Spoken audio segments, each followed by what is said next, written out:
세계 역사학에 충격적인 소식이 전해졌습니다. 하버드대 교수가 지구 반대편에서 우연히 한국과 닮은 민족을 발견한 것입니다. 말투, 음식, 생활 습관, 너무도 닮은 그 민족. 완전히 다른 대륙 한복판에서 한국의 문화가 그대로 살아 숨쉬고 있었습니다. 어떻게 지구 반대편 산속에서 한국의 정서가 살아남아 있을 수 있었을까요? 정말 이 모든 게 단순한 우연일까요? 우리가 잊고 지냈던 어떤 깊은 뿌리가 지금 이 순간 다시 모습을 드러내고 있는 건 아닐까요? 지금부터 그 놀라운 진실, 저와 함께 가보시죠. 그 전에 대한민국을 자랑스럽게 생각하신다면 좋아요와 구독 한 번씩 부탁드립니다. 그럼 시작하겠습니다. 저는 하버드 대학교의 동아시아 언어 문화학과에서 교수로 재직 중인 제니 로엘입니다. 오늘도 어김없이 강의실에서 한국어의 음성학적 특징을 설명하던 중이었죠. 학생들에게 억양이 감정을 어떻게 전달하는지 보여주고 있었습니다. 그때 갑자기 떠오른 기억이 있었어요. 제 옛 제자 에이든이 했던 말투 말입니다. 에이든은 한국계 미국인이었는데 참 특별한 억양을 가지고 있었습니다. 말끝에 묘한 따뜻함이 있었어요. 교수님하고 부를 때마다 마음이 따뜻해지곤 했죠. 그런데 그 아이가 작년에 백혈병으로 세상을 떠났습니다. 제게는 아들 같은 존재였거든요. 그 아이를 잃은 슬픔이 아직도 가시지 않았어요. 언어는 단순한 의사소통 도구가 아닙니다. 학생들에게 말했어요. 감정과 문화, 그리고 역사가 모두 담겨 있죠. 그러면서 에이든의 목소리가 자꾸만 떠올랐습니다. 그 독특한 억양, 말끝에 담긴 그 따뜻한 정서, 강의를 마치고 연구실로 돌아와 유튜브를 켜놨습니다. 언어학 연구 자료를 찾다가 우연히 라오스 다큐멘터리를 보게 됐어요. 라오족 아이들이 뛰어노는 영상이었습니다. 별 생각 없이 보고 있던 중이었죠. 그런데 한 아이가 친구를 부르는 소리에 숨이 멎었어요. 이나야, 그 억양이었습니다. 에이든이 저를 부르던 바로 그 억양이었어요. 말끝에 담긴 그 특별한 온기, 한국 남부 지방에서 들을 수 있는 그런 정감이 고스란히 느껴졌습니다. 저는 강단에서 급히 내려와 컴퓨터 앞에 앉았어요. 손이 떨렸습니다. 다시 재생해봤습니다. 여러 번 들어봐도 똑같았어요. 분명히 한국어가 아닌데 그 감정의 결이 너무나 한국적이었습니다. 특히 전라도나 경상도에서 들을 수 있는 그런 말투였어요. 아이들이 서로를 부르는 소리, 어른들이 정답게 대화하는 모습, 모든 것이 낯설면서도 익숙했습니다. 저는 30년간 언어학을 연구해왔습니다. 세계 각국의 언어를 분석했죠. 프랑스어의 우아함, 독일어의 정확성, 중국어의 성조 변화까지 모두 경험해봤어요. 하지만 이런 경험은 처음이었습니다. 언어가 달라도 감정의 진동이 이렇게 비슷할 수 있다니, 그것도 지구 반대편에서 말입니다. 영상을 계속 봤어요. 라우족 할머니가 손주를 부르는 장면이 나왔습니다. 기나야, 부르시는 그 억양에서 또다시 한국의 정서가 느껴졌어요. 우리 할머니들이 우리 강아지하고 부르는 그런 애정 어린 목소리와 구별이 안 됐습니다. 그날 밤 잠을 이룰 수 없었어요. 에이든의 목소리가 자꾸만 떠올랐습니다. 그리고 라우족 아이의 목소리가 겹쳐졌어요. 두 소리가 묘하게 조화를 이뤘습니다. 마치 같은 뿌리에서 나온 것처럼 말이죠. 새벽까지 뒤척이다가 결국 일어나서 컴퓨터를 켰어요. 다음 날 아침 일찍 도서관으로 향했습니다. 라우족에 관한 모든 자료를 찾아봤어요. 그들의 역사, 문화, 언어, 지리적 분포까지 조사하면 할수록 신기한 점들이 발견됐습니다. 문장 구조가 한국어와 유사하다는 기록들, 생활 방식의 공통점들이 눈에 띄었어요. 특히 놀라운 건 라우족의 구전 역사였습니다. 그들이 스스로를 북쪽 높은 곳에서 온 민족이라고 부른다는 기록이 있었어요. 고구려를 의미하는 고라는 표현도 등장했습니다. 우연이라기에는 너무나 구체적인 일치점들이었어요. 하지만 무엇보다 제 마음을 사로잡은 건 그 억양이었어요. 감정을 담는 방식이 너무나 비슷했습니다. 언어학자로서의 직감이 말하고 있었어요. 이건 단순한 우연이 아니라고, 뭔가 더 깊은 연결고리가 있다고 말입니다. 에이든이 가졌던 그 특별한 억양의 비밀이 여기에 숨어 있을지도 모른다는 생각이 들었어요. 저는 다음 주 학술 세미나에서 감정은 언어를 타고 흐른다라는 주제로 발표를 준비했습니다. 동료 교수들 앞에서 제 가설을 설명했어요. 언어의 표면적 차이를 넘어서 감정적 유산이 전해질 수 있다는 이론을 제시했습니다. 라후족과 한국어의 억양. 유사성을 중심으로 한 연구 계획이었죠. 제니 교수, 그건 너무 추상적이지 않나요? 존슨 교수가 날카롭게 반박했습니다. 언어학은 과학입니다. 감정적 추측으로는 안 되죠. 다른 교수들도 고개를 저었어요. 증거가 부족해 보입니다. 단순한 우연일 가능성이 높죠. 회의적인 반응들이 쏟아졌습니다. 하지만 저는 확신이 있었습니다. 30년간 언어학을 연구하면서 쌓은 직감이 말하고 있었어요. 그렇다면 직접 확인해 보겠습니다. 제가 단호하게 말했어요. 라후족 마을로 가서 현지 조사를 하겠습니다. 회의실이 술렁거렸습니다.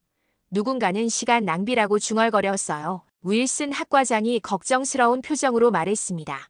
제니, 그곳은 접근이 쉽지 않은 곳이야. 게다가 연구비 승인도 받아야 하고, 하지만 저는 이미 마음을 정했어요. 개인 연구비로라도 가겠다고 말했습니다. 동료들은 제가 미쳤다고 생각하는 것 같았어요. 그날 밤 연구실에서 에이든의 음성 파일을 꺼냈습니다. 그가 남긴 마지막 녹음이었어요. 교수님, 저는 괜찮아요. 걱정하지 마세요. 언젠가 제 목소리의 비밀을 찾아주실 거라고 믿어요. 그의 목소리가 흘러나왔습니다. 여전히 그 특별한 억양이 담겨 있었어요. 눈물이 났습니다. 그 아이가 제게 길을 보여주는 것 같았어요. 라후족과의 연결고리를 찾으라고 말하는 것 같았습니다. 에이든아, 내가 남긴 이 목소리의 비밀을 꼭 찾아낼게 속으로 다짐했어요. 그 아이를 위해서라도 이 연구를 포기할 수 없었습니다. 라오스행 비행기표를 예약했습니다. 동료들은 모두 반대했지만 마음을 바꿀 수 없었어요. 이건 단순한 학문적 호기심이 아니었습니다. 언어학자로서의 사명감이 섞여 있었어요. 진실을 찾고 싶었습니다. 연구 장비를 준비했어요. 고성능 녹음기, 음향 분석, 소프트웨어, 그리고 현지에서 사용할 번역기까지 혹시나 하는 마음에 한국 전통 음식도 몇 가지 챙겼습니다. 라후족과 공통점이 있다면 음식에서도 나타날 수 있으니까요. 출발 전날 밤 에이든의 사진을 바라봤습니다. 병원 침대에서도 환하게 웃고 있는 그 아이, 내 목소리의 근원을 찾으러 간다. 혼잣말을 했어요. 가방에는 녹음기와 카메라, 그리고 에이든의 음성 파일이 들어있는 노트북을 넣었습니다. 공항으로 향하는 택시 안에서 마지막으로 라후족 영상을 봤어요. 여전히 그 억양이 제 가슴을 뛰게 했습니다. 리나야 하는 소리가 에이든의 교수님과 겹쳐 들렸어요. 이건 분명 우연이 아니었습니다. 비행기가 이륙했습니다. 창밖으로 보스턴이 멀어져 갔어요. 저는 알 수 없는 여행을 시작하고 있었습니다. 하지만 마음 한구석에서는 확신이 있었어요. 이 여행 끝에서 뭔가 중요한 발견을 하게 될 거라고, 에이든이 제게 남겨준 마지막 선물을 찾게 될 거라고 말입니다. 라오스 북부 산간 지역에 도착하기까지 꼬박 이틀이 걸렸습니다. 방콕에서 치앙마이로, 치앙마이에서 다시 산간 마을로, 비포장도로를 험하게 달려 드디어 라후족 마을에 도착했어요. 첫인상은 평범한 동남아시아 산촌이었습니다. 하지만 아이들이 뛰어노는 소리를 들으면서 심장이 뛰기 시작했어요. 끼아노 라나야, 아이들이 서로를 부르는 소리가 들렸습니다. 바로 그 억양이었어요. 유튜브에서 들었던 그 특별한 말끝, 에이든이 사용했던 바로 그 음성적 특징이 여기 살아있었습니다. 녹음기를 급하게 꺼내서 기록하기 시작했어요. 마을 이장 아저씨가 저를 맞아줬어요. 어서 오세요. 먼 곳에서 오셨군요. 그의 말에서도 느껴졌습니다. 문장 끝에 담긴 정겨움. 한국 어르신들이 손님을 맞을 때 쓰는 그런 따뜻한 어조였어요. 이건 정말 놀라운 일이었습니다. 어디서 오셨어요? 아저씨가 물었습니다. 미국에서 왔어요. 하버드 대학교에서 제가 답하자. 그의 눈이 반짝였어요. 아, 학자님이시구나. 우리 마을에 뭐가 궁금하신 거예요? 그 말투에서도 한국적인 정서가 느껴졌습니다. 점심시간이 되자 더욱 놀라운 광경을 목격했습니다. 밥상 차림이 너무나 익숙했어요. 발효시킨 채소 반찬들, 찰진 쌀밥, 그리고 된장 비슷한 국물 요리, 마치 한국의 시골 밥상을 그대로 옮겨놓은 것 같았습니다. 젓가락을 사용하는 방식도 한국과 동일했어요. 이 음식들은 언제부터 드셨나요? 제가 궁금해서 물었어요. 조상 때부터요. 아주 오래전부터 아저씨가 답했습니다. 우리 할아버지 때부터 이렇게 먹었다고 하네요. 그의 억양에서 또다시 그 익숙한 감정이 느껴졌어요. 오후에는 더욱 놀라운 일이 기다리고 있었습니다. 조상을 기리는 의례를 참관할 기회가 생겼어요. 마을 뒤편 작은 제단에서 이뤄지는 의식이었는데 고조부를 기리며 술을 올리고 절을 하는 모습, 순서와 방식이 한국의 제사와 놀라울 정도로 비슷했습니다. 우리는 조상을 절대 잊지 않아요. 한 할머니가 말씀하셨어요. 먼 곳에서 왔지만 뿌리는 기억하고 있죠. 그 말에 가슴이 뜨거워졌습니다. 단순한 민속이 아니라 살아있는 기억이었어요. 1000년이 넘는 세월을 건너온 조상에 대한 기억 말입니다. 저녁이 되어 아이들과 본격적인 대화를 나눴습니다. 그들의 말투를 자세히 관찰했어요. 특히 감정을 표현할 때 나타나는 억양의 변화, 기쁠 때 높아지는 음조, 슬플 때 낮아지는 어미, 화날 때 거칠어지는 톤, 모든 것이 한국어의 정서적 표현과 일치했습니다. 가장 놀라웠던 건 아이들이 어른을 부를 때의 억양이었어요. 아버지, 어머니 하고 부르는 그 말 끝의 떨림이 한국 아이들과 똑같았습니다. 존댓말을 쓰는 방식도 비슷했어요. 나이 많은 사람에게는 더 높은 톤으로, 또래에게는 친근한 톤으로 말하는 방식이 우리와 동일했습니다. 이건 민속이 아니라 기억입니다. 그날 밤 숙소에서 일기에 적었어요. 언어의 표면은 바뀌었지만 감정의 언어는 그대로 남아있다. 에이든의 목소리가 왜 그렇게 특별했는지 이제 알 것 같았습니다. 그 아이 안에 흐르고 있던 조상들의 정서적 유전자 말이죠. 하루 종일 녹음한 자료들을 정리하면서 확신이 들었어요. 이건 우연이 아니었습니다. 감정을 담는 방식, 말끝에 실리는 정서, 모든 것이 한국어와 공통되는 뿌리를 가지고 있었어요. 1000년이 넘는 세월 동안 변하지 않고 전해져 온 마음의 언어였습니다. 챕터 4. 절과 돼지머리. 다음 날은 마을의 가장 큰 제사날이었습니다. 조상신을 모시는 1년에 한 번뿐인 대제가 열린다고 했어요. 새벽부터 마을 사람들이 분주하게 움직였습니다. 저는 카메라와 녹음기를 꼼꼼히 준비하고 의식장으로 향했어요. 이런 기회는 다시 오지 않을 테니까요. 제단 앞에 차려진 제사상을 보는 순간 입을 다물 수 없었습니다. 정중앙에 커다란 삶은 돼지머리가 놓여 있었어요. 그 주위로는 사과, 배, 감 같은 과일들과 떡, 그리고 정종 같은 술이 정갈하게 배치되어 있었습니다. 한국의 제사상과 완전히 동일한 구성이었어요. 저 돼지머리는 언제부터 올리셨나요? 제가 조심스럽게 물었습니다. 조상들이 그렇게 하라고 전해줬어요.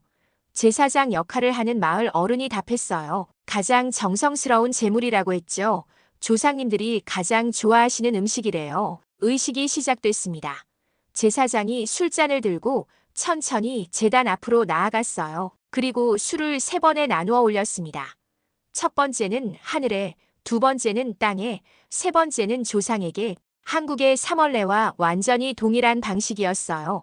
소름이 돋았습니다. 이어서 깊숙이 절을 했습니다. 참석자들도 차례대로 절을 했어요. 절하는 방식을 자세히 관찰했는데 정말 놀라웠습니다.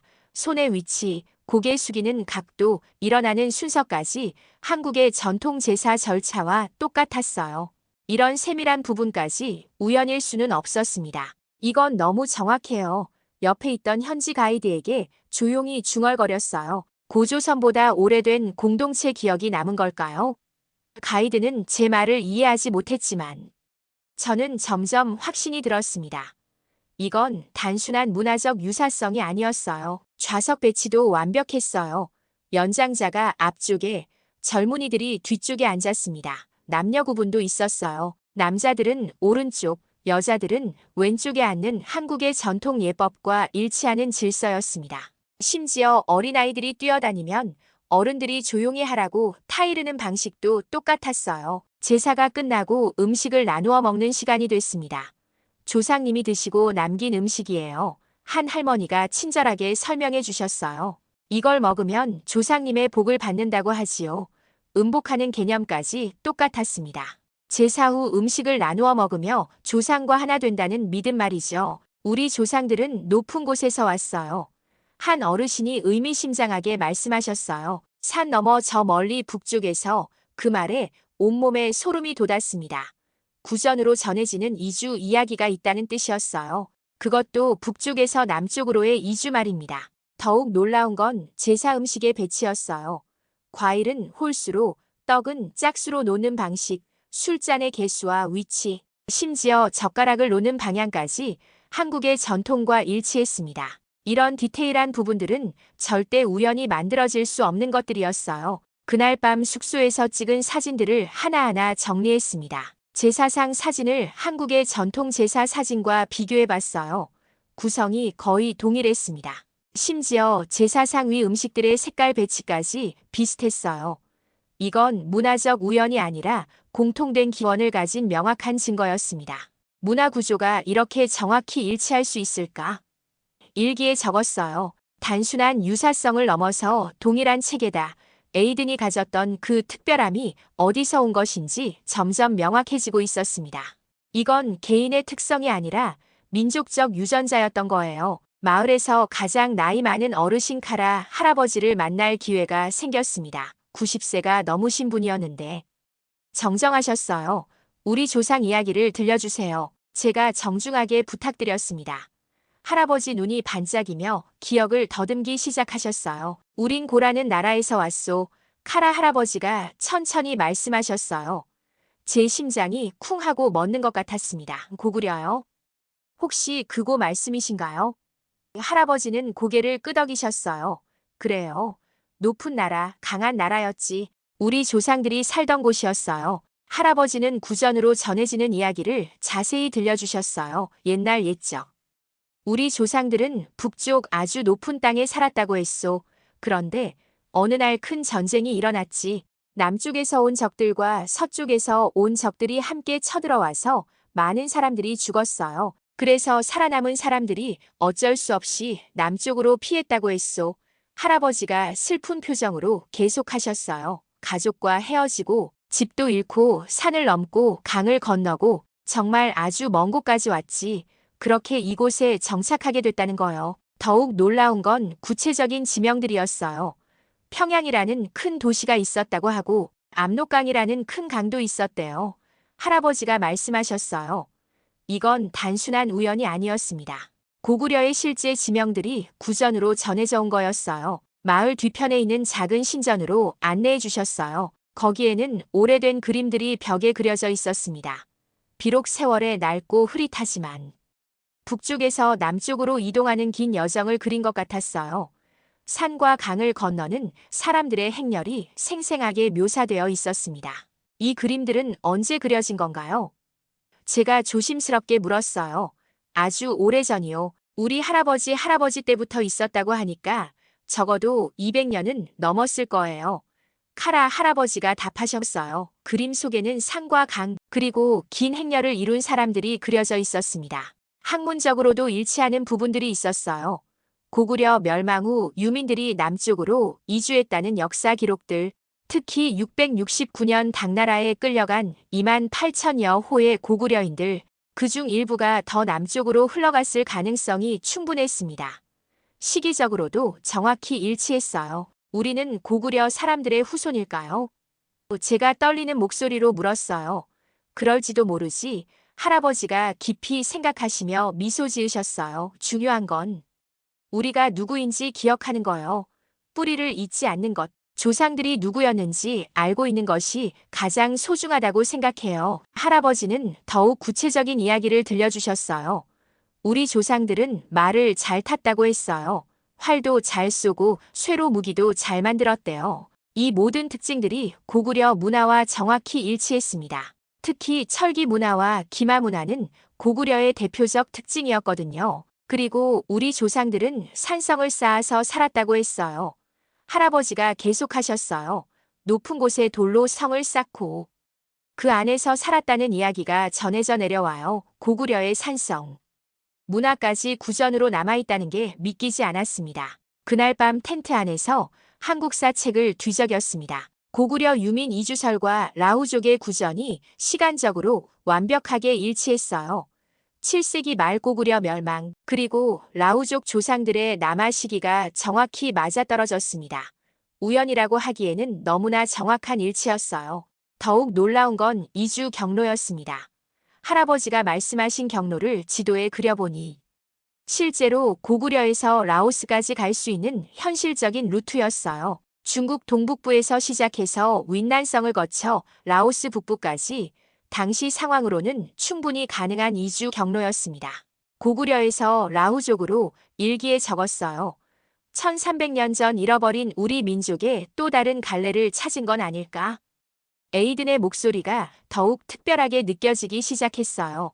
그 아이 안에 흐르고 있던 게 바로 이 오랜 역사의 흔적이었을 수도 있겠다는 생각이 들었습니다. 라우족 아이들과의 대화를 더욱 집중적으로 녹음하기 시작했습니다. 특히 감정 표현이 드러나는 순간들을 놓치지 않으려고 했어요. 기쁠 때, 슬플 때, 화날 때, 놀랄 때 나타나는 억양의 변화를 세밀하게 기록했습니다.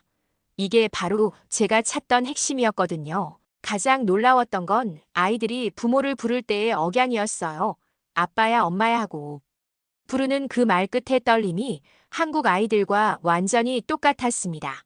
애교를 부릴 때는 더욱 높아지고 혼날 것 같을 때는 조심스럽게 낮아지는 그 미묘한 변화까지 일치했어요. 하버드 음향 분석실로 파일을 전송했어요. 한국어 억양과 정밀 비교 분석해주세요. 요청했습니다. 특히 감정 표현 시 나타나는 음성학적 특징들을 중점적으로 분석해달라고 했어요. 며칠 후 결과가 왔는데 정말 놀라운 내용이었습니다. 라우족 아이들의 감정 억양이 한국 전라도 방언 억양과 93% 일치합니다. 분석 보고서에 적혀 있었어요. 특히 감정 강도가 말끝 높낮이에 따라 변하는 패턴이 완벽하게 겹쳤습니다. 이건 단순한 우연으로는 절대 설명할 수 없는 수치였어요. 더욱 구체적인 분석 결과도 있었습니다. 기쁨 표현 시 상승톤의 각도 슬픔, 표현 시 하강톤의 깊이, 화남 표현 시 거친 진동의 주파수까지 한국어와 거의 동일한 패턴을 보임, 과학적으로 명확하게 증명된 것이었어요. 에이든의 음성 파일도 함께 분석해달라고 했어요. 결과는 더욱 놀라웠습니다. 에이든의 말투와 라우족 아이들의 억양이 거의 동일한 음성학적 특징을 보였어요. 마치 같은 언어 체계에서 나온 것처럼 특히 감정을 표현하는 방식이 완벽하게 일치했습니다. 이건 단순한 우연이 아닙니다. 연구실 동료에게 흥분해서 전화했어요. 말이 아닌 말끝, 문장이 아닌 마음의 진동이 일치해요. 하지만 여전히 반신반의하는 목소리였어요. 제니, 너무 흥분하지 말고 냉정하게 봐. 라우족 어른들의 대화도 체계적으로 녹음했습니다. 특히 감정이 고조되는 순간들, 기쁜 소식을 전할 때, 걱정을 표현할 때, 사랑을 담아 이름을 부를 때의 억양 변화를 관찰했어요. 모든 것이 한국어의 정서 표현과 일치했습니다. 정말 소름 돋는 발견이 있었습니다. 라우족 할머니가 손주를 부르는 소리를 녹음했는데 라나야 하는 그 애정 어린 억양이 한국 할머니들이 나나야 하고 부르는 소리와 구별이 안 됐어요. 음성 분석 결과 99% 일치했습니다. 화가 났을 때의 억양도 똑같았어요. 라우족 어머니가 아이를 혼낼 때 쓰는 톤이 한국 어머니들의 잔소리 톤과 완전히 동일했습니다. 왜 그랬어? 하고 꾸짖을 때의 그 특유의 올라가는 억양까지 일치했어요. 감정의 언어는 민족을 가리지 않는군요. 마을 할머니에게 말했어요. 마음은 다 같아요. 할머니가 미소 지으며 답하셨어요. 그 순간 에이든이 제게 했던 말이 떠올랐습니다. 교수님, 마음은 다 통하잖아요. 같은 마음, 같은 정서였던 거예요. 음성 분석 결과를 종합하면서 확신이 들었어요. 언어는 달라도 감정을 표현하는 방식이 이렇게 정확히 일치할 수는 없습니다.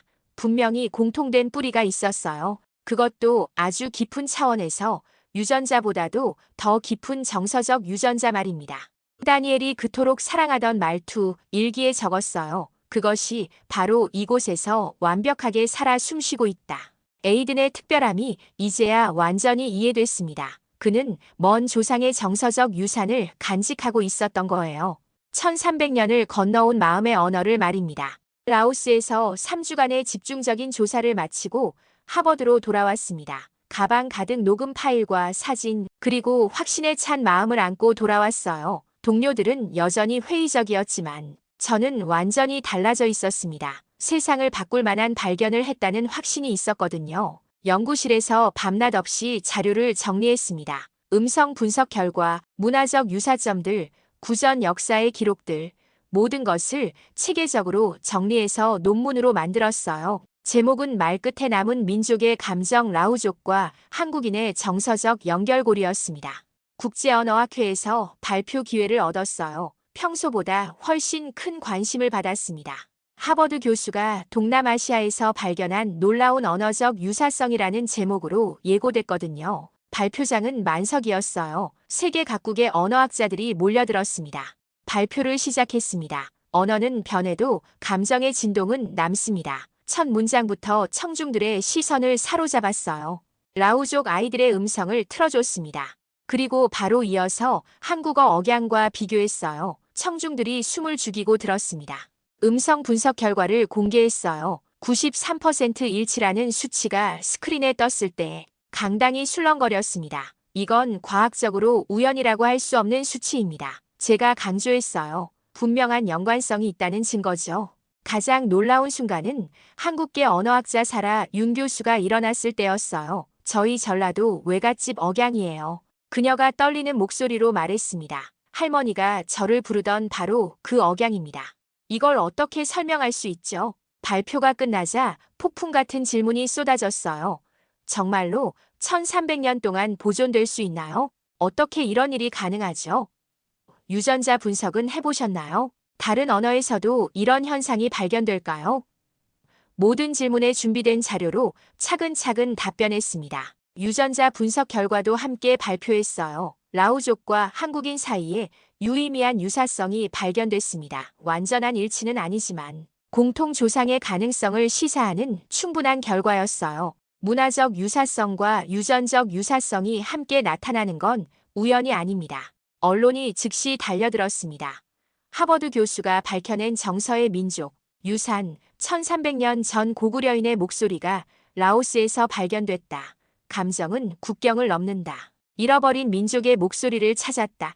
등등 자극적인 헤드라인들이 쏟아졌어요. 한국에서도 폭발적인 관심을 보였습니다. 방송국에서 인터뷰 요청이 줄을 이었어요. 교수님, 정말 우리 조상들이 그곳까지 갔을까요? 그들이 우리 민족의 후예라고 확신하시나요? 이게 사실이라면 한국사를 다시 써야 하는 거 아닌가요? 확신한다기보다는 매우 높은 가능성이 있다고 봅니다. 제가 신중하게 답했어요. 중요한 건 감정의 언어가 이렇게 오랫동안 보존될 수 있다는 사실이에요. 그것 자체가 인류학적으로 놀라운 발견이죠. 세계적 공인을 받기 시작했습니다. 옥스퍼드, 케임브리지, 소르본 대학에서 강연 요청이 들어왔어요. 언어학계에서 새로운 연구 분야가 열렸다고 평가했습니다. 정서 언어학이라는 새로운 용어도 생겨났어요. 감정이 언어를 통해 전승되는 방식을 연구하는 분야였습니다. 무엇보다 기뻤던 건 에이든의 특별함이 세계적으로 인정받은 것이었어요. 그 아이가 간직했던 정서적 유산이 학문적으로 증명된 거였습니다. 에이든아, 내 목소리가 세상을 놀라게 했다. 그의 사진을 보며 혼잣말을 했어요. 내가 남겨준 선물이 이렇게 큰 의미가 있었구나. 모든 연구 발표가 끝난 후 에이든의 무덤을 찾았습니다. 보스턴 외곽의 작은 묘지였어요. 가을바람이 시원하게 불어오는 조용한 곳이었습니다. 그의 묘비 앞에 무릎을 꿇고 앉아서 가져온 라우족 아이들의 녹음을 들려주려고 했어요. 에이든아, 내가 말끝에 담았던 그 따뜻함, 묘비에 손을 대며 천천히 말했어요. 지구 반대편에서도 똑같이 남아있었어. 1300년이라는 긴 세월 동안 변하지 않고 전해져온 우리 조상들의 마음이었구나. 녹음기를 틀었습니다. 라우족 아이가 리나야 하고 부르는 소리가 가을 공기를 타고 흘러나왔어요. 바람이 불어와 나뭇잎들이 살랑거렸습니다. 마치 에이든이 들었어요. 교수님 하고 대답하는 것 같았어요. 내 목소리의 비밀을 드디어 찾았다. 계속 말했어요. 그건 단순한 억양이 아니라 조상들의 기억이었어. 고구려에서 시작된 정서의 강물이 너를 통해서 흘러온 거였구나. 내가 그렇게 특별했던 이유를 이제야 알겠어. 그날 이후 새로운 프로젝트를 시작했습니다. 라오족 아이들과 한국 아이들을 화상으로 연결하는 말끝 수업이었어요. 서로 다른 언어를 쓰지만 같은 정서를 나누는 특별한 수업. 에이든이 꿈꿨을 법한 따뜻한 연결이었습니다. 첫 화상 수업 날이었어요. 라오스 상간, 마을의 아이들과 서울의 초등학생들이 컴퓨터 화면으로 만났습니다. 안녕하세요. 사바이디 서로 인사를 나누는데 억양이 신기하게 비슷했어요. 아이들도 금세 눈치챘습니다. 저 친구 말하는 게 우리랑 비슷해. 한국 아이가 신기해했어요. 너희들 목소리가 참 따뜻하다. 또 다른 아이가 말했습니다. 너희들도 그래. 라오족 아이가 대답했어요. 언어는 달랐지만 마음은 금세 통했습니다. 수업이 진행될수록 더욱 놀라운 일들이 벌어졌어요. 아이들이 서로의 감정을 즉시 알아챘습니다.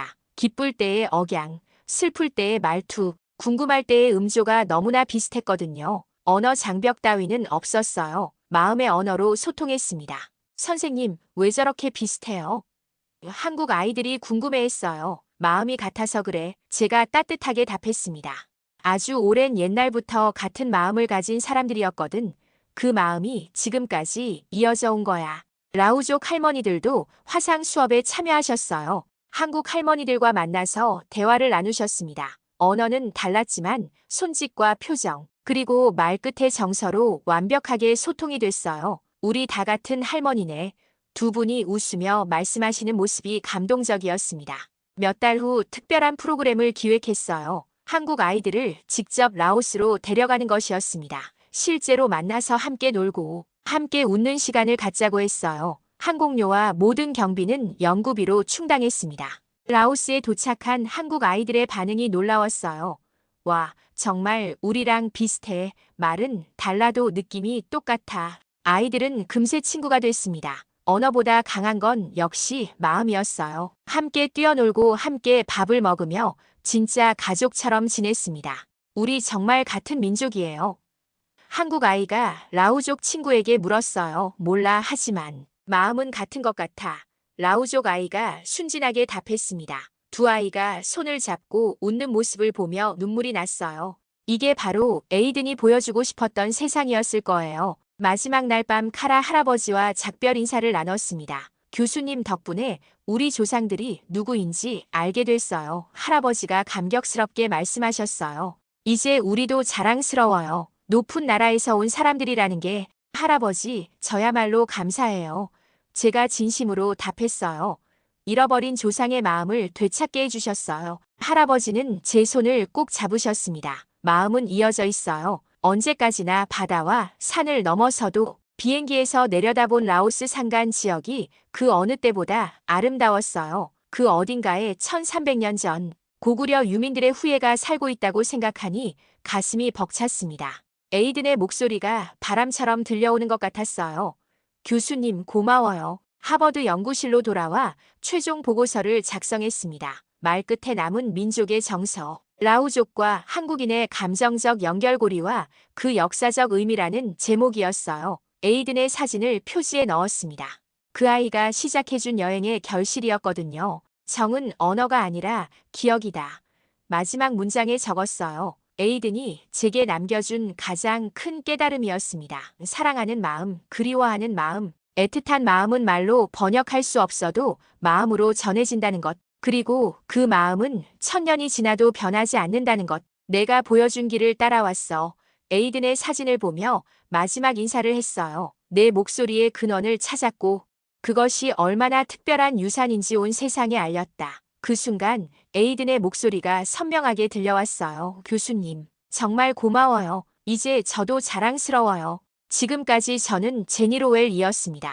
제 사연을 들어주셔서 감사합니다. 마지막으로 1초밖에 걸리지 않는 구독과 좋아요, 알림 설정은 영상 제작에 큰 힘이 됩니다. 지금까지 여러분들과 감동적인 사연을 나누고 싶은 감동의 수다입니다. 오늘도 건강한 하루 보내세요. 감사합니다.